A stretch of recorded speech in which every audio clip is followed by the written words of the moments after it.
বিয়ের দাবিতে প্রেমিকের বাড়িতে অনশনে বসেছে এক এসএসসি পরীক্ষার্থী। গণিত পরীক্ষা দিয়ে সোজা উঠে পড়েন প্রেমিকের বাড়িতে। জীবনের হিসাব মেলাতে প্রেমিকের বাড়িতে অবস্থান নিয়েছেন তরুণী ফাতেমা আক্তার। আজকে আমার ম্যাথ পরীক্ষা ছিল, আমি পরীক্ষাটা দিয়ে আমি এখানে চলে এসেছি। একদিকে চলমান এসএসসি পরীক্ষা, আরেকদিকে প্রেমের স্বীকৃতি। তার মধ্যে কোনো কিছু চিন্তা না করে প্রেমিককে আপন করে নিতেই চলে এসেছেন প্রেমিকের বাড়িতে।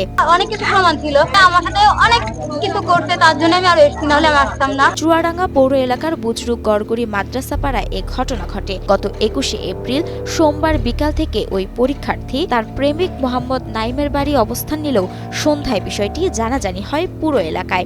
মেন উদ্দেশ্য হচ্ছে ও বিয়ের দাবিতে এসেছে যে আমার সাথে 3 বছর রিলেশন ছিল, সে আমাকে না জানিয়ে কেন আরেক জায়গায় বিয়ে করে। বিয়ের দাবি করা ওই শিক্ষার্থী জানায় তার বাড়ি চুয়াডাঙ্গার দর্শনায়। 3 বছর ধরে নাইমের সাথে তার প্রেমের সম্পর্ক। মানে ও আমার সাথে 3 বছর ধরে রিলেশন করে। তো আজকে গত 3 দিন আগে ও আমার কাছে ফোন নিয়ে এসে আমার একটা ফোন কিনে দিয়েছিল।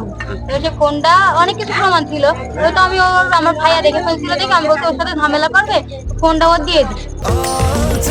স্বাস্থ্যকর অল টাইম হানিকম, সব সময় অল টাইম হেলদি লাইফ। সম্প্রতি নাইম তার সাথে যোগাযোগ বন্ধ করে দেয়। এতেই নড়েচড়ে বসে প্রেমিকা ফাতেমা।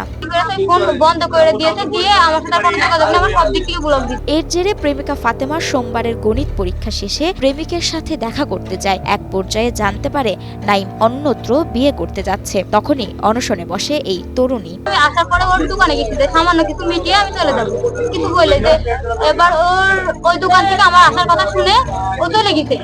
আমি তো শুনলাম যে ছেলেবেলা এই মেয়ের সাথে প্রেম করছে 2-3 বছর থেকে। আচ্ছা, এখন এরা ছেলেবেলা কোন জায়গায় বিয়ে করতে গেছে, মেয়ে এখানে এসে উঠিয়ে গেছে। এই পর্যায়ে শুনি এই ঘটনার পর থেকে প্রেমিক মোহাম্মদ নাইম পলাতক রয়েছেন। এ বিষয়ে জানার পর উৎসুক জনতা সেখানে ভিড় করে। এক পর্যায়ে উপস্থিত লোকজন ওই শিক্ষার্থীকে প্রেমিকের বাড়িতে তুলে দেয়। এ সময়ে স্থানীয়দের মধ্যে উত্তেজনা দেখা দিলে ঘটনাস্থলে পুলিশ এসে পরিস্থিতি নিয়ন্ত্রণ করে। মেয়ে দাবি করছে আর কি ছেলেটার নাম ধরো নাইম নামে ছেলেটার সাথে মেয়েটার অনেকদিন ধরে সম্পর্ক, প্রায় 3 বছর ধরে সম্পর্ক।